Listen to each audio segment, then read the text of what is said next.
Et on va donc commencer cette session qui est un petit peu chirurgicale par le docteur Torsivia, donc, qui va nous parler de la chirurgie robotique.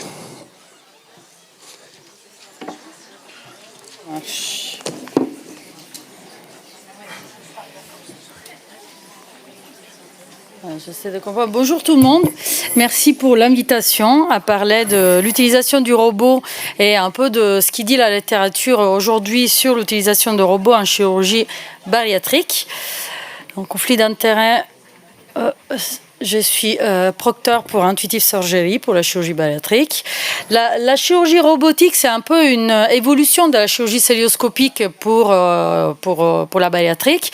La cœlioscopie qui commence avec un bypass en 1994. Et puis le premier acte dans les années 90 de chirurgie à distance, c'est le professeur Cadière qui fait un anneau à distance avec un premier robot. Et quelques années après, un premier bypass robotique. Donc nous sommes actuellement à plus de 20 ans du premier robot. Néanmoins, la chirurgie robotique en chirurgie digestive progresse tout doucement.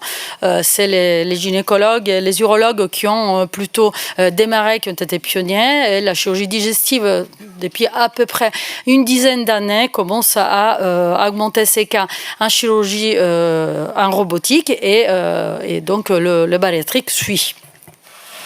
Je vais vous expliquer ce que sont les composantes du robot, tout simplement pour ceux qui ne connaissent pas, pour démystifier un peu cette machine que les patients appellent la machine, le laser, etc. Donc il y a 3 composantes fondamentales. Il y a un pointeur, je crois aussi. Je sais pas. Bon. Il y a. Ouais, mais est-ce que. Ah oui, voilà. Donc, nous avons un cerveau, c'est une colonne où il y a une vision 2D, donc pour tous les gens qui sont dans la salle, à différence de la vision de la console où il y a le chirurgien qui a une vision en 3D. Le chirurgien qui a des contrôleurs pour manipuler les instruments, qui a 7 pédales qui permettent de manipuler la vision, donc la caméra et les instruments, et qui voit là-dedans avec une vision immersive 3D et agrandie de 10 fois. Et puis, il y a le robot lui-même qui est une grosse machine avec 4 bras qui permet effectivement un accès multicadran pour les patients. Donc là, je vais plutôt en avant. Donc, quels sont les principes fondamentaux de l'assistance robotique ? La vision, une vision 3D amplifiée qui agrandit de 10 fois comme une réalité virtuelle, une articulation sur la pointe de l'instrument à 360 degrés, donc ce qui change par rapport à la chirurgie cœlioscopique où nous avens une articulation en 2D sur 2 dimensions et donc plus d'appui sur la paroi des patients, je pense notamment aux patients super obèses, et puis une ergonomie qui est améliorée pour les chirurgiens, c'est indéniable. Le chirurgien il est assis, il est confortable et il regarde dans un écran une vision 3D, donc une vision très immersive et qui permet effectivement d'avoir une précision chirurgicale beaucoup plus importante. Alors, quelles sont les indications pour le robot ? Toutes interventions qui sont recommandées par l'Haute Autorité de Santé. En particulier, je dirais la sleeve et les bypass, qui sont celles qui sont effectuées les plus fréquemment au robot. Et puis, bien sûr, d'autres interventions qui sont aujourd'hui en cours d'étude, qui peuvent aussi s'effectuer avec des bénéfices au robot. La chirurgie robotique, c'est de la chirurgie cœlioscopique robot assistée. Donc, ça ne change rien en termes d'installation du patient et ça ne change rien en termes de mise en place des trocars, des types d'insufflation, etc.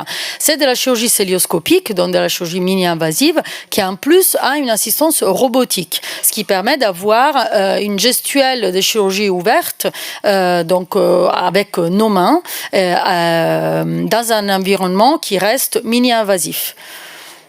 Alors, je ne sais pas du coup comment faire démarrer la vidéo, peut-être à la régie ils peuvent le faire. Donc c'est une petite vidéo qui vous donne peut-être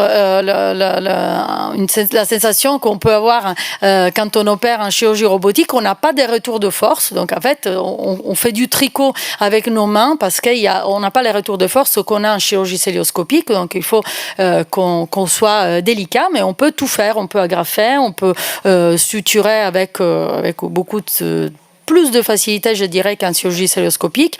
On peut avoir ce que vous voyez un verre là-haut, on peut avoir les verres d'indocyanine pour, si nécessaire, voir la vascularisation des structures qu'on sectionne et qu'on coupe. Donc pourquoi les robots?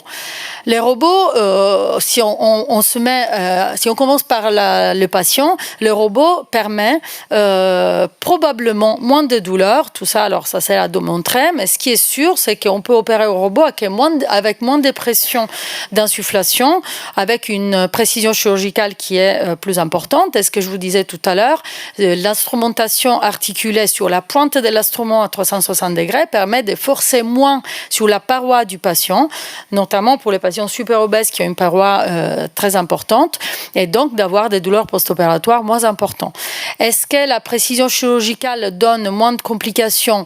Il paraît que certaines séries ont démontré ça. Est-ce que la durée d'hospitalisation est réduite? C'est contrasté en littérature.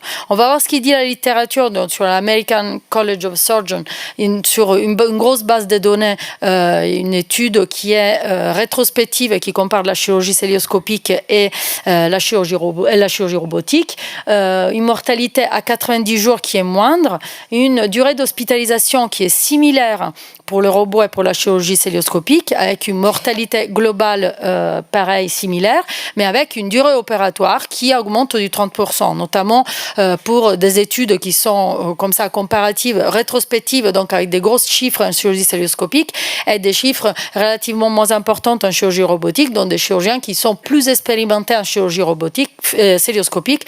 Forcément, les temps opératoires sont plus longs au début. Si on regarde la base française, donc les registres français, ce qui ressort, c'est que la morbidité est comparable et que la durée d'hospitalisation est inférieure, donc en France, après la survenue du robot, est inférieure à la chirurgie cœlioscopique. C'est aussi la naturelle évolution, je pense, des hospitalisations avec la mise en place de l'ARAC et de l'ambulatoire.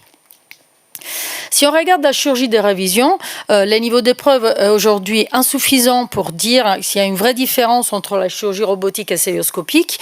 Donc on peut conclure qu'il y a une non-infériorité en termes de morbidité globale, en termes de morbidité sévère avec un score de Clavien-Dando supérieur à 3, avec la même durée d'hospitalisation, la même durée opératoire. Donc aujourd'hui, on ne peut pas vraiment conclure. Des études qui ont comparé des patients à faible risque concluent quand même que la sécurité chirurgicale est supérieure dans la chirurgie robotique par rapport à la chirurgie cœlioscopique. Alors, est-ce qu'on peut décréter la mort de la laparoscopie? Monsieur Daguerre nous dira ce qu'il en pense. Je ne pense pas, mais si on regarde les courbes, on voit pour certains types de chirurgie digestive, en chirurgie colorectale, donc en noir, vous avez la chirurgie ouverte, la chirurgie laparotomique, qui évidemment diminue. En bleu, vous avez la chirurgie cœlioscopique et en rouge, la robotique. Vous pouvez voir qu'il y a quand même une diminution globale de la chirurgie cœlioscopique et une augmentation symétrique de la chirurgie robotique, surtout pour la chirurgie colorectale et ésophagienne, moins pour la chirurgie hépatique et pour la chirurgie bariatrique, c'est ce qui est en train de se passer. Qu'est-ce qui change pour les chirurgiens? Les chirurgiens à 4 mains, ce qui est le rêve depuis toujours de tous les chirurgiens, de pouvoir tout contrôler. Il y a plus de mouvements parasites parce qu'il a la 4e main, c'est l'interne qui est plus là. Donc quand on a de la chance d'avoir 2 consoles, il y a l'autre console à apprendre à manipuler le robot. Et il y a une articulation de 360 degrés dont on a largement parlé. Et puis il y a une précision chirurgicale, bien sûr, beaucoup plus importante, qui est comparable à la vision 3D qu'on a déjà en chirurgie cœlioscopique, bien sûr, mais avec une vision agrandie de 10 fois. Donc, ça permet vraiment d'avoir une vision immersive beaucoup plus précise. Et puis, indéniable, les conforts et l'ergonomie du chirurgien. Les chirurgiens, donc, si on regarde des études aussi sur l'éventuel inconfort opératoire du chirurgien en cœlioscopie, il y a moins de pathologies en chirurgie robotique sur les inflammations des extrémités supérieures. En revanche, au robot, on observe une position statique et une rigidité du cou, notamment pour la position à la console. C'est pour ça que je conseille de s'étirer bien au robot entre un geste et l'autre pour ne pas avoir ces désagréments. Et puis, très important aussi dans des structures universitaires, la formation des jeunes chirurgiens, des internes. Le robot permet cette formation avec une courbe d'apprentissage qui est moindre par rapport à la chirurgie laparoscopique. 14 à 30 cas sont rapportés en littérature pour être à l'aise au robot, pour un jeune chirurgien qui démarre, versus 100 cas à peu près, je dirais plus, selon mon expérience, en chirurgie laparoscopique.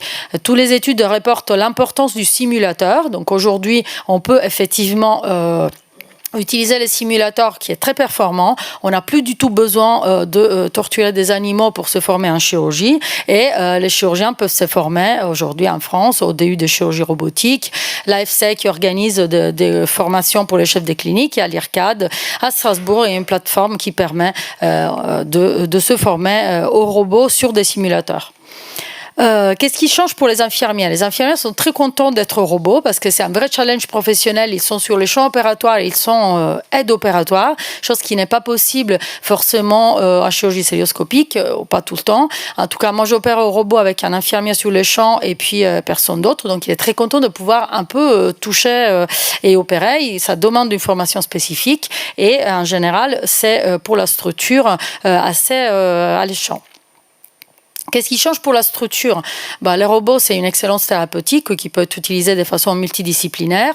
Ça permet aussi un recrutement parce qu'il y a de plus en plus de patients qui viennent parce qu'ils pensent qu'ils vont être opérés au robot et donc que ça va être plus performant. Alors, c'est pas forcément le cas parce qu'il s'agit quand même des chirurgiens qui opèrent, mais ça permet aussi, ça augmente aussi le recrutement. Est-ce que les coûts sont réduits? C'est à voir. Alors, pour une étude française, un chirurgien bariatrique, il n'y en a pas vraiment, mais les urologues ont comparé les prostatectomies sur environ 20 000 patients, les prostatectomies laparoscopiques, laparotomiques et robotiques, avec une amélioration en tout sur les taux de complications, sur la durée d'hospitalisation et donc sur la réduction de coûts pour les bras robotiques. Et pour ce qui est la chirurgie bariatrique, cette étude, c'est, on va dire, celle qui a parlé plus de coûts-bénéfices et qui retrouve au moins pas de surcoût global sur la chirurgie bariatrique. Et je pense que ça c'est dû, je pense dans l'étude ça ressort lié à la réduction de la durée d'hospitalisation. Et donc, probablement pour une réduction des complications précoces ou de la douleur post-opératoire précoce. Donc, comment on peut conclure? La chirurgie bariatrique robotique a une morbidité et une mortalité qui sont moindres ou au moins comparables à la chirurgie laparoscopique, avec une durée d'hospitalisation qui semble être inférieure à la chirurgie laparoscopique, des temps opératoires qui restent élevés aujourd'hui et qui vont se réduire avec l'expérience des chirurgiens, et pas de surcoût global. Je mets un point d'interrogation parce que cela sera vraiment à mieux démontrer en littérature. Je vous remercie. Merci beaucoup, Adriana.